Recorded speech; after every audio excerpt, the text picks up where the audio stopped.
کہیں دور مشرق میں بحر الکاہل کی گود میں بسا ایک ایسا ملک جو زمین پر تو چھوٹا نظر آتا ہے مگر تہذیبی ترقی، ثقافت اور ٹیکنالوجی میں دنیا کی سپر پاورز میں شمار ہوتا ہے۔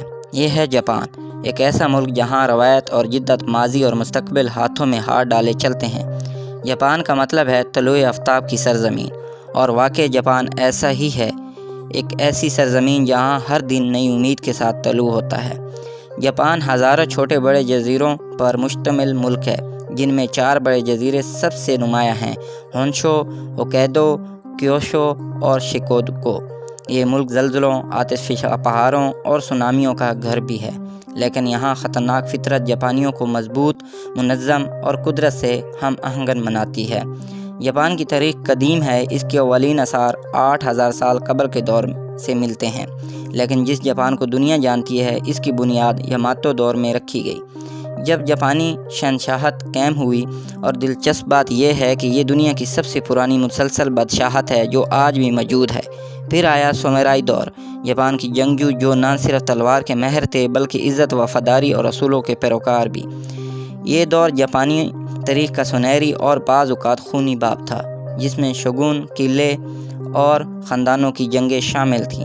جاپان نے صدیوں تک خود کو باقی دنیا سے الگ رکھا، لیکن 19ویں صدی میں جب مغربی طاقتیں دروازے پر دستک دینے لگیں تو جاپان نے فیصلہ کیا، یا تو بدل جاؤ یا مٹ جاؤ، اور پھر جو ہوا وہ تاریخ کا حیران کن باب ہے۔ صرف چند دہائیوں میں جاپان نے خود کو مکمل طور پر جدید بنایا۔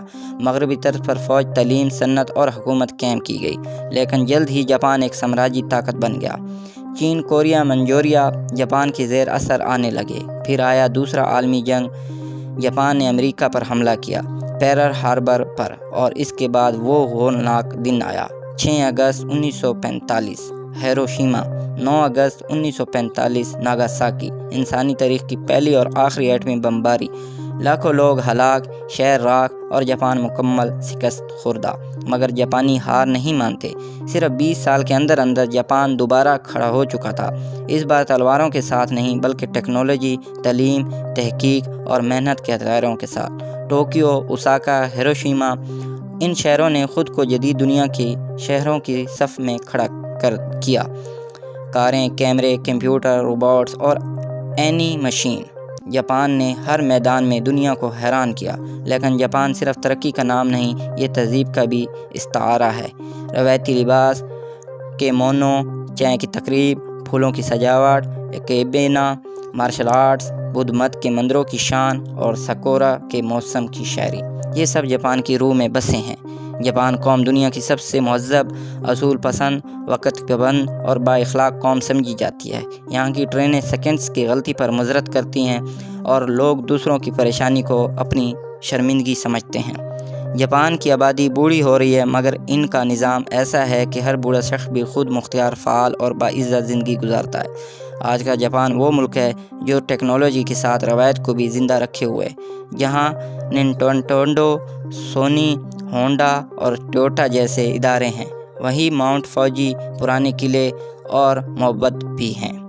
جاپان ایک سبق ہے کہ کیسے ایک قوم شدید تباہی سے اٹھ کر دنیا کی صف اول میں جگہ بنا سکتی ہے، کیسے حوصلہ، نظم اور تعلیم مل کر کسی قوم کی تقدیر بدل سکتے ہیں۔ اگر آپ کو ہماری ویڈیو پسند آئے تو کامنٹس کریں، لائک کریں اور چینل کو